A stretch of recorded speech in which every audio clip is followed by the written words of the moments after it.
Williams. Mika Whaitiri, I apologise. Kia ora, Mr Speaker. Kia ora. Tēnā koe, tēnā tātou katoa ngā member o te wharenei. Mr Speaker, Nationals' complacency in the face of plunging global dairy prices is recklessly irresponsible, as farmers and communities around them see billions of dollars disappear in front of their eyes. National cannot turn a blind eye to the crisis in dairying. Last year, the economy lost $7 billion from lower dairy prices. We're set to lose at least that much again. Fonterra's dairy payout drop means dairy farmers are $5.7 billion in the red over 2 seasons compared to a break-even payout of $5.70. Dairy farm prices are falling, down 18% since October, and banks are starting to foreclose on over-indebted farmers.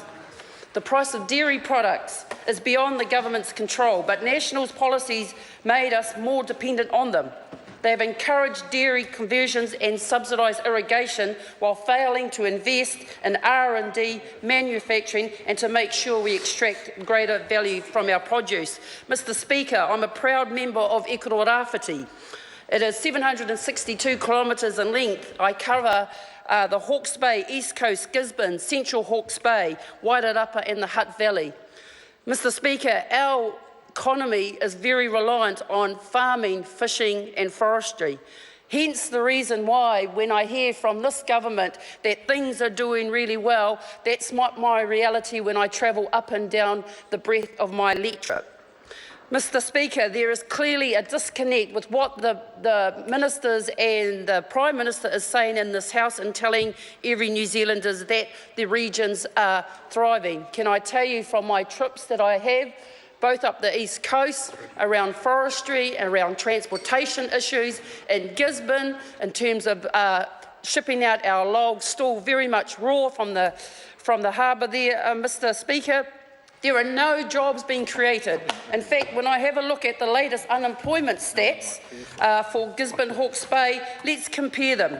In 2008, we had an unemployment level for Māori 8.5%. In 2008, in quarter 2, we had 8.5% of Māori unemployment. In quarter two in this year, 2015, Mr Speaker, Māori unemployment is at 15.3. 15.3. So how can we stand here in this House and say the people of the Gisborne area are benefiting from a growing economy? Because those stats clearly say they are not. But hold on, Mr Speaker, let's look at the gender. We see that males in 2008 were 3.2 likely to be unemployed, and this year it's almost doubled to 7.2. Female have gone from 5.7 in 2008 to 8.2% of unemployment this year. Mr Speaker, clearly the unemployment are not showing the benefits that this government, this National League government, wants New Zealanders to believe. Mr Speaker, for the short time I have to stand in this general debate, there is an issue very close to my heart that aligns with this government's economic growth agenda, and that's around He Kai Akuringa, their Māori economic strategy.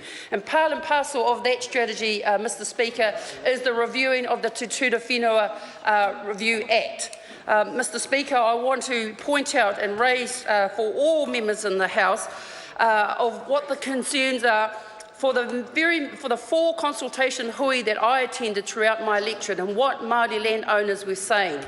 They were basically complaining that the review of this Act was coming in a very hurried and unconsidered way, that the exposure draft that we were asked to comment on removed the preamble. The preamble part of the original Act talks about Māori landowners' connection to whenua, which is around whakapapa and identity. It doesn't talk about utilisation of land. It doesn't talk about commercial gain or profits. It talks about our whakapapa to whenua. That is what is in the Turu Whenua Act as we speak in the preamble.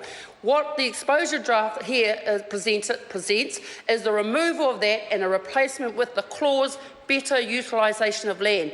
I bring it to the attention of the House that if you ask Māori landowners, that is a real concern for many of them. The second point I want to make about the Turu Whenua Order.